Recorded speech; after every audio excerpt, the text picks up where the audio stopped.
Fala pessoal, tudo certo? Eu sou o Lucas Silva e você está no canal onde a gente fala de carro do jeito que tem que ser.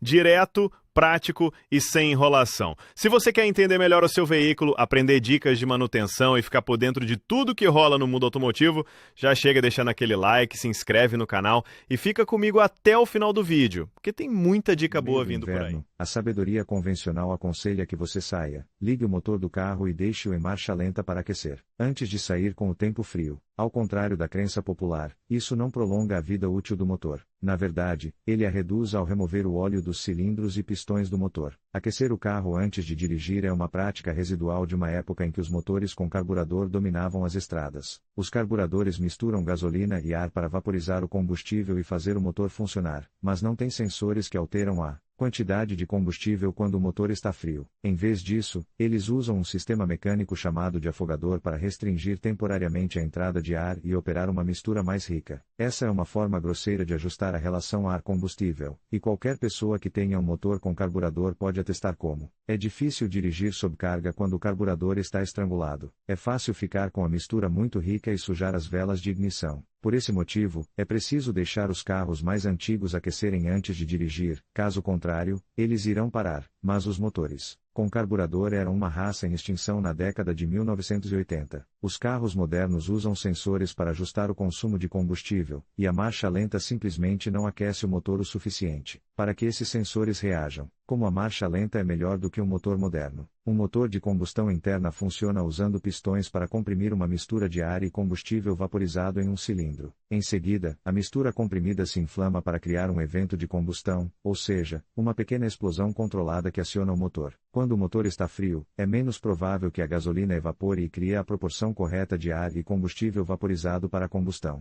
Os motores com injeção eletrônica de combustível têm sensores que compensam o frio bombeando mais gasolina para a mistura. O motor continua a funcionar com excesso de combustível dessa forma até que se aqueça a cerca de 40 graus Fahrenheit. É um problema porque, na verdade, você está colocando combustível extra na câmara de combustão para queimar, e parte dele pode atingir as paredes do cilindro, disse Stephen Ciati, engenheiro mecânico especializado em motores de combustão do Laboratório Nacional de Negócios Interno Argonne. A gasolina é um solvente excepcional e pode, na verdade, lavar o óleo das paredes se o motor funcionar nessas condições de marcha lenta fria por um longo período de tempo. Se o seu veículo for movido a diesel, você também não está livre da culpa. Conforme observado pela Organização Mundial da Saúde, o diesel às vezes é usado como solvente para limpar motores, tanques e equipamentos de refinaria. Assim como acontece com a gasolina, você não deve bombear muito por tanto tempo que ele comece a limpar o interior do motor. A vida útil dos componentes, como anéis de pistão e camisas de cilindro, pode ser significativamente reduzida com a eliminação do óleo lubrificante do combustível, que ocorre com o combustível extra usado quando o motor está funcionando com alto teor de óleo. Menos óleo significa mais atrito, o que pode desgastar e, por fim, destruir componentes vitais do motor do seu carro. Mantenha o ar frio limpo.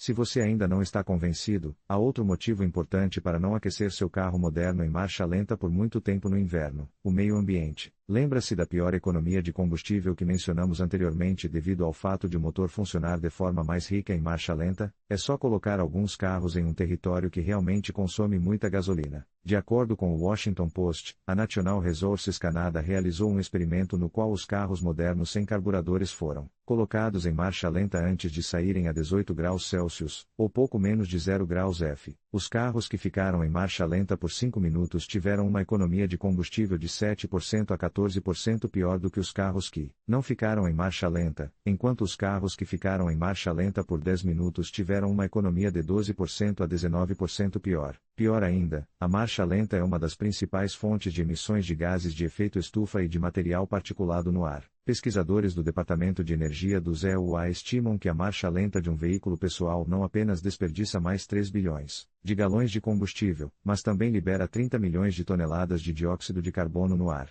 Esse número também inclui a marcha lenta em outros lugares, como em filas de drive-thru e tráfego com várias paradas, mas mostra a escala do flagelo da marcha lenta. Não fique parado por mais tempo do que o necessário, seja em uma área de saída da escola ou na entrada de sua garagem em uma manhã gelada. Talvez um carro em marcha lenta pareça uma gota relativamente pequena no grande esquema das coisas, mas, como em uma tempestade, essas gotas se acumulam, especialmente porque a necessidade de aquecer seu carro é um equívoco tão comum. O inverno é particularmente ruim para a poluição do ar porque o ar frio é mais denso do que o ar quente e pode prender a poluição atmosférica mais perto do solo, onde ela não se dispersa tão facilmente, de acordo com o AccuWeather. Além disso, não deixar seu carro moderno em marcha lenta não é apenas um ato altruísta de usar menos recursos naturais e poluir menos o ar, mas também economiza dinheiro em combustível e reparos a longo prazo. Como dirigir com segurança em clima gelado? Dirigir o carro é a maneira mais rápida de aquecer o motor a 40 graus para que ele retorne a uma relação normal de ar-combustível. Embora a marcha lenta envie o ar quente gerado pelo núcleo do aquecedor para a cabine depois de alguns minutos, a marcha lenta faz, surpreendentemente pouco para aquecer o motor em si. Perguntamos à Volvo, que realiza testes em climas frios no Ártico, se seus novos carros precisavam de aquecimento, e a resposta foi: um não sempre ligeiramente qualificado. É melhor deixar o motor por alguns segundos para aumentar a pressão do óleo antes de dirigir normalmente, explicou um porta-voz da Volvo. A boa qualidade e condição do óleo é essencial para proteger o motor em condições de partida a frio. A melhor coisa a fazer é ligar o carro, tirar um minuto para remover o gelo dos vidros e dar a partida. A ressalva óbvia aqui é que, se estiver abaixo de zero, você precisa ter certeza de que o desembaçador está funcionando antes de sair da garagem. Não seja a pessoa que está olhando através de uma vigia para o seu para-brisa coberto de gelo. Alguns carros, como alguns Land Rovers, podem acelerar esse processo com elementos de aquecimento elétrico no vidro. No entanto, entrar no carro e retirá-lo imediatamente colocará pressão desnecessária no motor. O motor leva de 5 a 15 minutos para aquecer enquanto você está dirigindo, portanto, vá com calma na primeira parte da viagem. Os carros de alto desempenho geralmente impõem isso a você com um limitador de rotações graduado que não permite que você use toda a faixa de rotações do carro até que o motor esteja na temperatura certa. Aquecedor do bloco do motor. Se ao menos houvesse uma maneira de aquecer os fluidos do seu carro e acionar o aquecedor e o desembaçador antes de ligar o motor. Bem, existe um aquecedor de bloco do motor. Os aquecedores de bloco usam um elemento elétrico para pré-aquecer os fluidos do motor para que o carro esteja pronto para funcionar, e seja mais fácil dar a partida quando a temperatura cair. Os aquecedores de bloco são a razão pela qual o Ford F250 do seu vizinho, que certamente não é um híbrido, pode ter um plug de 3 pinos saindo da grade. Eles são uma opção comum em caminhões, com a Chevy cobrando apenas $100 por um aquecedor de bloco em um novo Colorado. Os aquecedores de bloco também podem ser instalados em praticamente qualquer veículo. Os aquecedores de bloco do mercado de reposição são baratos e podem valer a pena se você considerar as manhãs mais agradáveis e o menor desgaste que eles oferecem. Portanto, a menos que você dirija um Chevelle da década de 1970, que presumimos não ser o seu motorista diário, agasalhe-se, arranhe o carro e comece a andar. Em conclusão, o tempo necessário para aquecer seu carro em dias frios pode variar bastante, mas, em geral, leva entre 5 a 15 minutos para que o motor atinja uma temperatura ideal de funcionamento. Lembre-se de que, além de garantir um aquecimento eficiente, é importante também cuidar da manutenção do veículo e utilizar combustíveis de qualidade. Assim, você não só melhora o desempenho do carro, mas também contribui para sua segurança e conforto nas estradas. Obrigado por assistir e até a próxima.